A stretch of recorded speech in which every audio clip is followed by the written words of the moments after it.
सीमा आज बहुत खुश होती है और अपने पति अर्जुन से कहती है, मैं आज बहुत खुश हूँ। मैं शादी के बाद पहली बार अपने मायके जा रही हूँ। मैं अपने मम्मी पापा से मिलूंगी, वो भी मुझसे मिलकर ना बहुत खुश हो जाएंगे।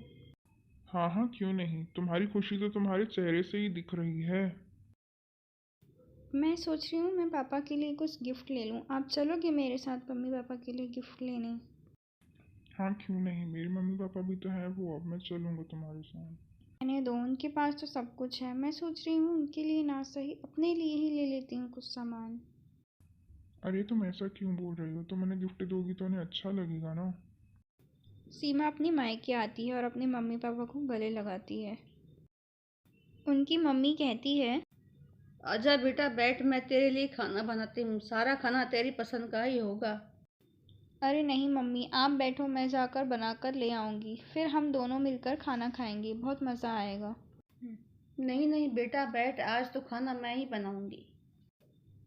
मम्मी मैं भी आती हूँ ना, आप सारा काम अकेले कैसे करोगे? मैं साथ में रहूँगी तो आपकी भी थोड़ी हेल्प हो जाएगी और माँ बेटी मिलके थोड़ी बातचीत भी कर लेंगे। अरे तू आराम करना बेटा, थक गई होगी, खाना मैं देख लूंगी। और रही बात माँ बेटी बात की, तो जब जब तू खाना खाएगी तो मैं तुझसे बात भी कर लूंगी। ठीक है मम्मी, आज खाना बना लो। तब तक मैं कमरे की साफ़ सफाई कर लेती हूँ और पेड़ों में पानी भी डाल देती हूँ। तब तक आपका खाना भी बन जाएगा, फिर हम साथ साथ मिलकर खाना खाएंगे। ठीक है, बिल्कुल पहले की तरह। अरे तू बैठ ना, आराम कर। मैंने सब काम पहले ही कर लिया था। तुझे कुछ करने की जरूरत नहीं है। तू बस कुछ देर की मेहमान ही तो बनकर आई। मम्मी, आप मुझे कुछ काम करने क्यों नहीं दे रही हो? मैंने कुछ गलती कर दी है क्या, बताओ? पहले तो आपने मुझे कभी मना नहीं किया, किसी चीज़ के लिए मना नहीं किया, सब कुछ काम मैं खुद ही करती थी, तो आज मना क्यों कर रही हो? अरे पागल लड़की, तू कुछ समझ क्यों नहीं रही। पहले तू कुंवारी थी, तेरी शादी नहीं हुई थी। अब तेरी शादी हो गई है, समझी। मम्मी आप ऐसा क्यों बोल रही हो? मुझे ये सब सुनना अच्छा नहीं लग रहा। क्या मैं अब आपकी बेटी नहीं रही? माँ को अपने माँ बाप की ये बातें बिल्कुल भी अच्छी नहीं लग रही थी, लेकिन वो कुछ भी नहीं कहती। थोड़ी देर बाद सीमा अपने लिए चाय बनाने जा रही होती है। अरे बेटा, कहाँ जा रही हो तुम। पापा मैं चाय बना रही हूँ, मुझे चाय पीने का मन कर रहा है। मैं अपने तरीके से अपनी फेवरेट चाय बनाने जा रही हूँ। आपको पीनी है? आपके लिए भी बना दूँ? अरे बेटा तू बैठ। चाय मत बना। चाय मैं बनाता हूँ, वो भी अपने तरीके से, और तुझे पिलाता हूँ।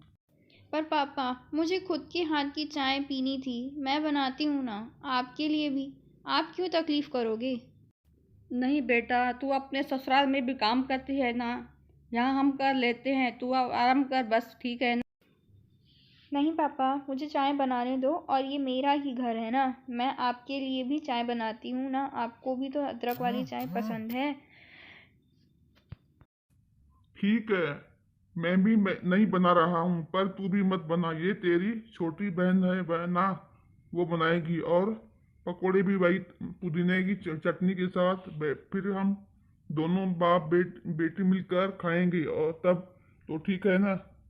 अब मैं भी आराम आराम कर रहा हूँ, और तू भी। इस तरह से सीमा के पिता ये काम सीमा की छोटी बहन को दे देते हैं। ये सब सुनकर सीमा की छोटी बहन कहती है, पापा क्या है, जब से दीदी आई है आप सारा काम या तो मुझे दे देते हो, आप खुद कर लेते हो, या मम्मी को बोल देते हो। अगर ये करना चाहती हैं तो करने दो ना उसे। ये भी तो हो सकता है, ये भी तो उसी का घर है। थी ना, आज कर लिया तो क्या हो जाएगा, करने दो ना उसको सब। जब वो इतना बोल रही है और दीदी जब सबके लिए चाय और पकोड़े बना रही है, तो मेरे लिए भी चाय बना दे।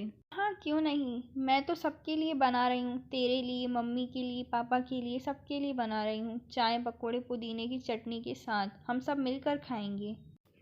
अरे तू कहाँ चल गई, रुक, हम सब है ना, काम कर लेंगे। तू अपने ससुराल में भी काम करती है, अब यहाँ तो आराम कर। आराम करने के लिए आई है ना, फिर ये क्या काम। अब देखो सब तब काम काम करने के लिए हम सब है ना। और क्या बड़ी बहन का हुक्म चला रही है, तू कर लेगी तो क्या हो जाएगा। अरे नहीं मम्मी, उसको रहने दो ना। मैं शादी से पहले भी तो करती थी, अब भी कर लूँ तो क्या हो जाएगा। आप सब लोग बैठिए प्लीज़, मुझे करने दीजिए। सीमा को अपने मम्मी पापा की बातों का इतना बुरा लगता है कि वो अपनी मायके से ससुराल ही आ जाती है।